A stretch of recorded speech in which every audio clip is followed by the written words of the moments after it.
একটা কঠিন সময়ে গোটা ভারতবর্ষ সমেত ত্রিপুরা রাজ্য চলছে। আপনারা সবাই অবগত আছেন, গতকাল এই ভারতবর্ষের মাননীয় প্রধানমন্ত্রী সাংবাদিকদের মাধ্যমে সারা ভারতবাসীর কাছে এক বার্তা প্রেরণ করেছে। কিন্তু সবচেয়ে আশ্চর্যজনক ব্যাপার হলো গোটা ভারতবর্ষ আজ যে জায়গায় দাঁড়িয়ে এবং বর্তমান পরিস্থিতিতে সবচেয়ে গুরুত্বপূর্ণ বিষয় যেটা ছাত্রছাত্রীদের ভবিষ্যৎ এবং যুব সমাজের ভবিষ্যৎকে নিয়ে যে ছিনিমিনি খেলা হচ্ছে তার ব্যাপারে কোনো কথা বলা হয়। প্রত্যেকে আপনারা অবগত আছেন, নিট কেলেঙ্কারি হয়েছে 2026 সালের মে মাসে 12 তারিখ হঠাৎ করে নিটের সকল পরীক্ষা বাতিল ঘোষণা করা হলো। তার কারণ কি? তার কারণ একটি, 2014 সালে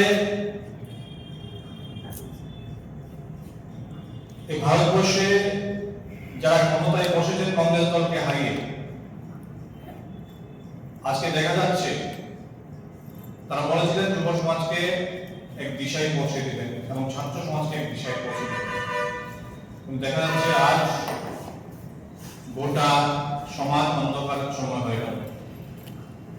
নিট পরীক্ষার প্রশ্নপত্র ফাঁস, 22 লক্ষ ছাত্রছাত্রী জীবন নিয়ে আজকে ছিনিমিনি খেলা হচ্ছে। শুধু আজকে নয়, 2026 সালের আগে 2024 সালে সেম ভাবে প্রশ্নপত্র ফাঁস এবং গ্রেস মার্কের বিনিময়ে ছাত্রছাত্রীদেরকে পাস করিয়ে দেওয়া। তার আগে 2017 সালে 19 সালে তামিলনাড়ুতে ছদ্মবেশ কেলেঙ্কারি, যেখানে শিক্ষার্থীরা নিজেদের পরিবর্তে অন্য কাউকে দিয়ে পরীক্ষা দিয়েছে।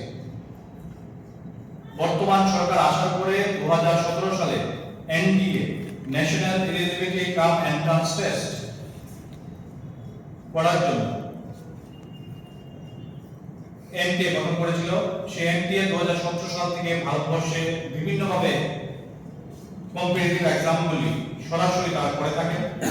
কিন্তু দেখা যাচ্ছে একের পর এক পরীক্ষায় তারা প্রশ্নপত্র পাস কেলেঙ্কারি, সময় কাউকে গ্রেস মার্কে পাস করিয়ে দেওয়া, শুধু ভুয়ো বাতিল পরীক্ষা, শুধু বিভিন্ন রকম 2 নম্বরই করে মানুষকে পাস করানোর যে অভিযোগ চলছে, সেটা একের পর এক তারা অভিযোগ করিয়ে যাচ্ছে। কিন্তু আজকে এই এনটিএ ন্যাশনাল টেস্টিং এজেন্সি গঠন কারা করেছিল? প্রশ্নপত্র থাকে আচ্ছা, বর্তমান সরকারের যিনি প্রধান, ওনার মাধ্যমে এই ভারতবর্ষে এমপি হয়েছিল।